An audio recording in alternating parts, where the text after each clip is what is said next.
من تاب، وہ گناہگاروں، سیاہکاروں، غلطیاں کرنے والوں، نافرمانیاں کرنے والوں، توجہ کرنا، قرآن کس طرح رحمت بن کر آیا، صرف میرے اور آپ کے لیے نہیں، کافروں کے لیے، مشرکوں کے لیے بھی رحمت بن کر آیا۔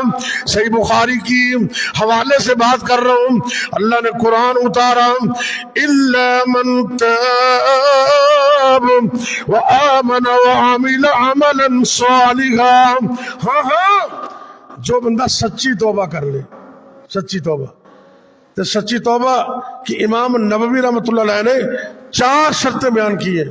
کتنی؟ 4 شرطیں سچی توبہ کی۔ سب سے پہلے ترک گناہ، جو گناہ کر رہے فوراً اس کو چھوڑ دے۔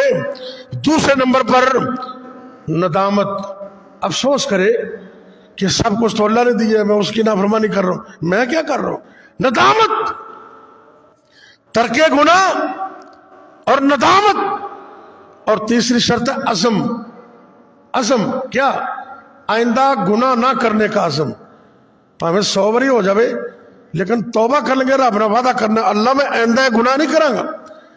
ترک گناہ 1، ندامت 2، عزم 3، اور چوتھی شرط ہے اگر کسی بندے کے ساتھ ظلم کیا تو اس سے بھی معافی مانگے، اس کا حق اس کو ریٹرن کرے، واپس کرے، اس کو راضی کرے۔ یہ 4 حق ہو جائیں پورے تو توبہ سچی توبہ۔ اللہ فرماتے ہیں قرآن میں، ہاں جو بندہ سچی توبہ کر لے اور نیک ایمان بھی لے آئے، نیک عمل شروع کر دے، کائنات کے رب نے کس طرح اعلان کیا، اللہ کا قرآن کس طرح رحمت بنا، عرش سے آواز آئی، فَأُولَئِكَ يُبَدِّلُ اللَّهُ، توجہ کرنا، قرآن کو توجہ سے سننا، فَأُولَئِكَ يُبَدِّلُ اللَّهُ سیئاتہم حسنات۔ اور دنیا کے گناہگاروں، سیاہکاروں، اللہ فرماتے ہیں سچی توبہ تم کر لو، میں زندگی کے گناہ معاف ہی نہیں کروں گا اور کو نیکیاں بنا دوں۔ کتنا بڑا پیکج ہے، اللہ اکبر اللہ۔ فرشتوں کو دفتر کی کچھ خبر نہیں، فرشتوں کو دفتر کی کچھ خبر نہیں، وہ گناہوں کو عبادت بنا دیتا ہے۔ فرشتوں کو دفتر کی کچھ خبر نہیں، تیری سچی توبہ سے نا، فرشتوں کو دفتر کی کچھ خبر نہیں، وہ گناہوں کو عبادت بنا دیتا ہے۔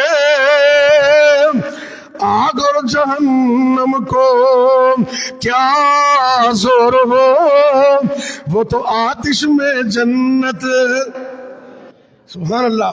اور کدی رب نو یاد تے کریا کرنا، فرشتوں کو دفتر کی کچھ خبر نہیں، وہ گناہوں کو عبادت بنا دیتا ہے۔